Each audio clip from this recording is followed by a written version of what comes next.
Good morning, ഏവർക്കും study Nifty മലയാളത്തിൻ്റെ daily market ന്യൂസിലേക്ക് സ്വാഗതം. ഇന്ന് ഏപ്രിൽ 28 ചൊവ്വാഴ്ചയാണ്.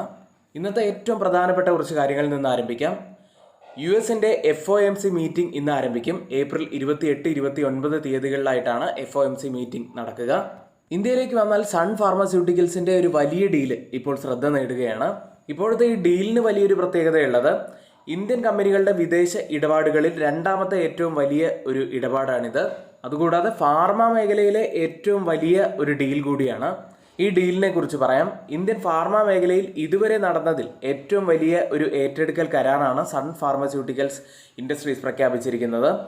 അമേരിക്കയിലെ ഓർഗാൻ ആൻഡ് കോയെ ഏറ്റെടുക്കാൻ $11.75 ബില്യൺ മുഴുവൻ ക്യാഷ് ഇടപാടിലൂടെ സ്വന്തമാക്കാനാണ് തീരുമാനം. നമുക്കറിയാം, ഇന്ത്യയിലെ ഏറ്റവും വലിയ ഫാർമ കമ്പനിയാണ് സൺ ഫാർമസ്യൂട്ടിക്കൽസ്. അതിൻ്റെ ആഗോള വിപുലീകരണം തന്നെയാണ് ഒന്നാമത്തെ ലക്ഷ്യമായിട്ട് വരുന്നത്. കൂടാതെ അമേരിക്കൻ നിർമ്മാണം വർദ്ധിപ്പിക്കാൻ പ്രേരിപ്പിക്കുന്ന ഡൊണാൾഡ് ട്രംപ് ഭരണകൂടത്തിൻ്റെ നയങ്ങളുടെ പശ്ചാത്തലത്തിൽ കൂടിയാണ് ഇത്തരത്തിൽ ഒരു ഏറ്റെടുക്കൽ എന്നാണ് അറിയുന്നത്. ഇനി ഇരു കമ്പനികളും ഒന്നിച്ചു കഴിഞ്ഞാലുള്ള നേട്ടം എന്താണെന്ന് നോക്കാം. വാർഷിക വരുമാനം ഏകദേശം $12.4 ബില്യൺ ഉയരും. ഇത് ഫിനാൻഷ്യൽ ഇയർ 2025 സൺ ഫാർമയുടെ വരുമാനം വെറും $6.1 ബില്യൺ ആയിരുന്നു. ഈ ഒരു വലിയ വാർത്തയെ തുടർന്ന് സൺ ഫാർമസ്യൂട്ടിക്കൽസ് ഏകദേശം 7% ഇന്നലെ ഉയർന്നത്. അടുത്തതായിട്ട് ഇന്ത്യയും ന്യൂസിലാൻഡും തമ്മിൽ 13 മാസമായിട്ട് നടത്തുന്ന ചർച്ചകൾക്ക് ശേഷം ഫ്രീ ട്രേഡ് അഗ്രിമെന്റ് കരാർ ഒപ്പുവെച്ചു. ഈ കരാർ നിലവിൽ വന്നാൽ ഇന്ത്യയിൽ നിന്ന് ന്യൂസിലാൻഡിലേക്ക് പോകുന്ന എല്ലാ കയറ്റുമതികൾക്കും കസ്റ്റംസ് തീരുവ 0 ന്യൂസിലാൻഡ് പ്രധാനമന്ത്രി ക്രിസ്റ്റഫർ ലൂക്സോൺ ഈ കരാറിനെ ഒരു തലമുറയിൽ ഒരിക്കൽ മാത്രം വരുന്ന അവസരം എന്ന് വിശേഷിപ്പിച്ചു. ഇതുകൂടാതെ ഇന്ത്യൻ പ്രധാനമന്ത്രി നരേന്ദ്രമോദി പറയുന്നത് അടുത്ത 15 വർഷത്തിനുള്ളിൽ ഏകദേശം $20 ബില്യൺ നിക്ഷേപം ഈ കരാറിലൂടെ ഇന്ത്യയിലേക്ക് എത്തുമെന്നാണ്. ഇത് കൃഷി, നിർമ്മാണം, ടെക്നോളജി മേഖലകളിൽ വലിയ വളർച്ചയ്ക്ക് സാധ്യത ഒരുക്കും എന്നും അദ്ദേഹം പറയുന്നു. ഇനി നമുക്കറിയേണ്ടത് ഏതൊക്കെ മേഖലകൾക്കാണ് ഇതിൻ്റെ ഗുണം ലഭിക്കുക എന്നുള്ളത് തന്നെയാണ്.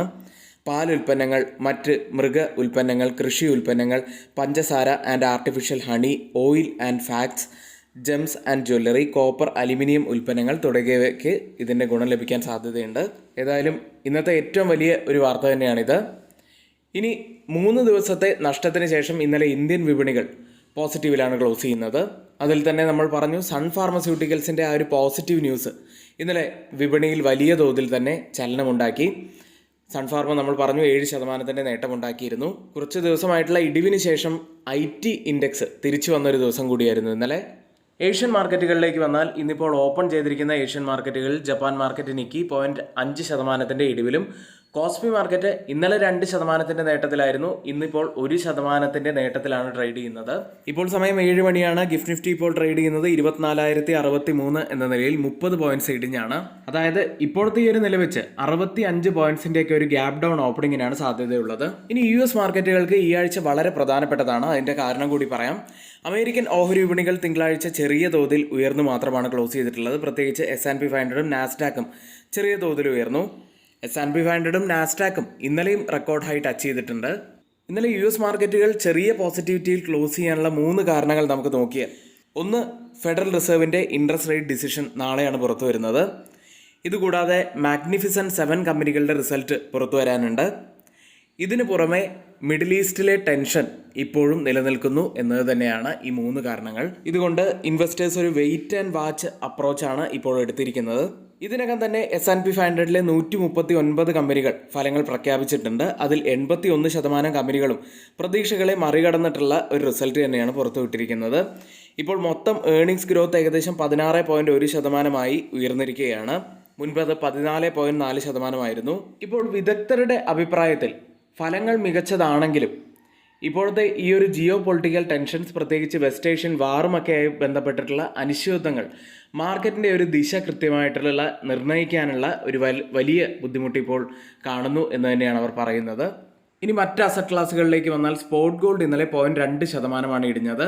കേരളത്തിലെ ഗോൾഡ് പ്രൈസ് ഇന്നലെ പവന് $1,12,720 എന്ന നിലയിലാണ്. ബിറ്റ്കോയിനിലേക്ക് വന്നാൽ $77,000 ട്രേഡ് ചെയ്യുന്നത്, 1% ഇടിവിലാണ്. ഇനി ഓയിൽ പ്രൈസുകളിലേക്ക് വന്നാൽ ഓയിൽ പ്രൈസുകൾ വീണ്ടും ഉയർന്നു തന്നെയാണ് നിൽക്കുന്നത്. വെസ്റ്റ് ഏഷ്യൻ വാറുമായി ബന്ധപ്പെട്ട് $109 അരികെയാണ് ഇപ്പോൾ ബ്രന്റ് ഫ്യൂച്ചേഴ്സ് ഉള്ളത്. അത് ഇന്ത്യയെ പോലുള്ള രാജ്യങ്ങളെ സംബന്ധിച്ച് വളരെ ആശങ്കപ്പെടുത്തുന്ന ഒരു കാര്യം തന്നെയാണ്. ഇനി ഏറ്റവും പ്രധാനപ്പെട്ട കുറച്ച് വാർത്തകളിലേക്ക് നമുക്ക് വരാം. അതിന് മുന്നേ നമ്മുടെ വീഡിയോ ആരെങ്കിലും ലൈക്ക് ചെയ്യാൻ മറന്നുപോയിട്ടുണ്ടെങ്കിൽ വീഡിയോ പരമാവധി ലൈക്ക് ചെയ്യാൻ ശ്രമിക്കുക.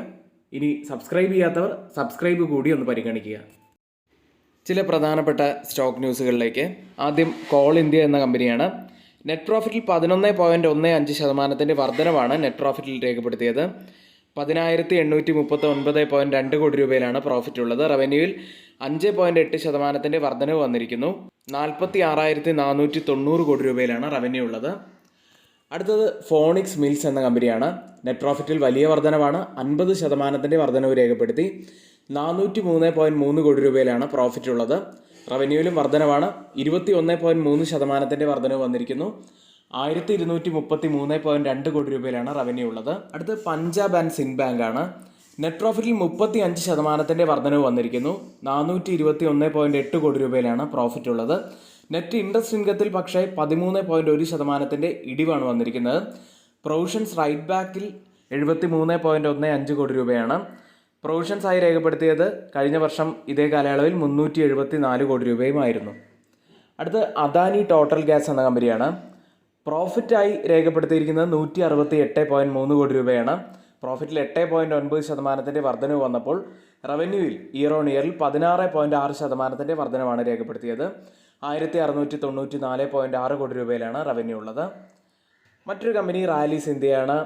നെറ്റ് ലോസ് കുറഞ്ഞിരിക്കുന്നു. 15 കോടി രൂപയായിട്ടാണ് കുറഞ്ഞത്.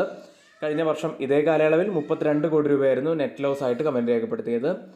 റവന്യൂവിൽ വർധനവാണ്. 6% വർദ്ധിച്ച് 456 കോടി രൂപയിലേക്ക് എത്തി. അടുത്ത ജിൻഡാൽ സോ എന്ന കമ്പനി.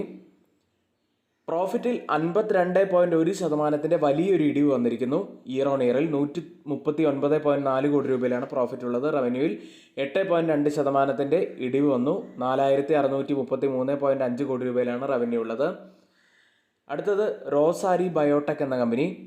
നെറ്റ് പ്രോഫിറ്റിൽ 33.4% വർധനവ് വന്നു. 46 കോടി രൂപയിലാണ് പ്രോഫിറ്റ് ഉള്ളത്. റവന്യൂവിൽ 18.2% വർധനവ് രേഖപ്പെടുത്തി.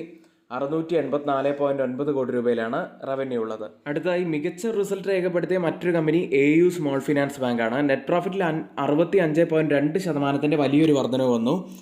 ഇയർ ഓൺ ഇയറിൽ 831.9 കോടി രൂപയിലാണ് പ്രോഫിറ്റ് ഉള്ളത്. നെറ്റ് ഇൻട്രസ്റ്റ് ഇൻകത്തിൽ 23.3% വർധനവ് വന്നു. 2,582.3 കോടി രൂപയിലാണ് നെറ്റ് ഇൻട്രസ്റ്റ് ഇൻകം ഉള്ളത്. പ്രൊവിഷൻസ് ആൻഡ് കണ്ടിജൻസീസിൽ 57.6% വർധനവും കമ്പനി രേഖപ്പെടുത്തി. ഇനി ചില പ്രധാനപ്പെട്ട കമ്പനികളുടെ റിസൾട്ട് ഇന്ന് വരുന്നുണ്ട്. ആ കമ്പനികൾ Maruti Suzuki India, Eternal, Bandhan bank, Brigade hotel ventures, Canara HSBC life insurance company, Castrol India, CEAT, Dalmia Bharat, MV photovoltaic power, Fed bank financial services, Greenply industries, Garden Reach shipbuilders and engineers, Piramal pharma, REC, Star Health, Leela palaces hotels and resorts തുടങ്ങിയവയാണ്. അടുത്തതായി FID ആക്ടിവിറ്റിയിലേക്കാണ്. ഇന്നലെ FIS വലിയ സെല്ലിങ്ങിലേക്കാണ് പോയത്. 8,828 കോടി രൂപയ്ക്ക് അവർ cell ചെയ്തു. DIs ആവട്ടെ cash മാർക്കറ്റിൽ 4,701 കോടി രൂപയ്ക്കാണ് ബൈ ചെയ്തത്. ഇന്ന് നിഫ്റ്റിയിലും ബാങ്ക് നിഫ്റ്റിയിലും ശ്രദ്ധിക്കേണ്ട പ്രധാനപ്പെട്ട കുറച്ച് കാര്യങ്ങളിലേക്ക്. 24,093 195 പോയിൻറ്റ്സ് ഉയർന്നാണ് നിഫ്റ്റി ക്ലോസ് ചെയ്യുന്നത്. നിഫ്റ്റിയെക്കുറിച്ച് പറയുകയാണെങ്കിൽ വെള്ളിയാഴ്ച നമ്മൾ പറഞ്ഞ പ്രധാനപ്പെട്ട ഡൗൺ സൈഡിലെ ഈ ഒരു സപ്പോർട്ട് സോണിൽ ടച്ച് ചെയ്തതിന് ശേഷം ഒരു റിവേഴ്സൽ വരികയുണ്ടായി. എന്നാൽ തിങ്കളാഴ്ച ഒരു ഗ്രീൻ ക്യാൻഡിൽ ഫോം ആവുകയും ചെയ്തിട്ടുണ്ട്. നിഫ്റ്റിയിൽ കഴിഞ്ഞ വെള്ളിയാഴ്ചത്തെയും തിങ്കളാഴ്ചത്തെയും ഡെയിലി ക്യാൻഡിൽ നോക്കിക്കഴിഞ്ഞാൽ ഒരു ബുള്ളിഷ് ഹറാമിക്ക് സമാനമായിട്ടുള്ള ഒരു ക്യാൻഡിൽ സ്റ്റിക്ക് ഫോർമേഷനാണ് ഫോം ആയിരിക്കുന്നത്. അതും ഈ ഒരു സപ്പോർട്ട് ട്രെൻഡ് ലൈനും കൂടാതെ ഈ ഒരു സപ്പോർട്ട് സോണിനും അരികെയായിട്ടാണ് ഫോം ആയിരിക്കുന്നത്. അതും പോസിറ്റീവായിട്ടുള്ള ഒരു ഘടകം തന്നെയാണ്. അതുകൊണ്ട് തന്നെ കഴിഞ്ഞ 3 ദിവസമായിട്ടുള്ള ഇടിവിന് ശേഷം വന്ന ഒരു പുൾ ബാക്ക് ആയിട്ട് തന്നെ നമുക്കിതിനെ കാണാവുന്നതാണ്. വരും ദിവസങ്ങളിലെ ക്യാൻഡിൽ അതിനൊരു കൺഫർമേഷൻ തരും എന്ന് നമുക്ക് പ്രതീക്ഷിക്കാം. ഇനി നമ്മൾ ശ്രദ്ധിക്കേണ്ടത് ഈ ഒരു സപ്പോർട്ട് സോൺ ബ്രേക്ക് ചെയ്ത് താഴേക്കും ക്ലോസിംഗ് വെക്കുന്നുണ്ടോ എന്നാണ്. അപ്സൈഡിലേക്ക് വന്നാൽ ഈ ഒരു സപ്പോർട്ട് സോൺ ഇത് നമ്മൾ ഒരുപാട് മുന്നേ തന്നെ വരച്ചിരുന്നതാണ്. ഈ ഒരു സപ്പോർട്ട് സോണിലാണ് ഇപ്പോൾ കുറച്ച് ദിവസങ്ങൾക്ക് മുൻപ് ആ ഒരു അപ്സൈഡിലെ ഈ ഒരു റെസിസ്റ്റൻസ് ഏരിയ ടച്ച് ചെയ്തതിന് ശേഷം ഒരു ഫോൾ വന്നത്. കൂടുതൽ ഓപ്പൺ ഇൻട്രസ്റ്റ് സ്ട്രൈക്ക് ചെയ്തിരിക്കുന്ന കോൾ സൈഡിലെ സ്ട്രൈക്കുകൾ നോക്കാം. ആദ്യം 24,300 അതിനുശേഷം 24,100, അതിനുശേഷം 24,050. ഇനി പുട്ട് സൈഡിൽ കൂടുതൽ ഓപ്പൺ ഇൻട്രസ്റ്റ് സ്ട്രൈക്ക് ചെയ്തിരിക്കുന്ന സ്ട്രൈക്കുകൾ പ്രകാരം ഒരു സപ്പോർട്ട് ആവാൻ സാധ്യതയുള്ളത് 23,800, അതിനുശേഷം 23,900, അതിനുശേഷം 24,000 സ്ട്രൈക്കുമാണ്. ബാങ്ക് നിഫ്റ്റിയിലേക്ക് 56,264 175 പോയിൻറ്റ്സ് ഉയർന്നാണ് ബാങ്ക് നിഫ്റ്റി ക്ലോസ് ചെയ്യുന്നത്. ബാങ്ക് നിഫ്റ്റിയിൽ നമ്മൾ പറഞ്ഞ പ്രധാനപ്പെട്ട സപ്പോർട്ട് സോണിൽ തന്നെയാണ് കഴിഞ്ഞ വെള്ളിയാഴ്ചയും കൂടാതെ ഇന്നലെ തിങ്കളാഴ്ചയും ക്ലോസ് ചെയ്തിട്ടുള്ളത്.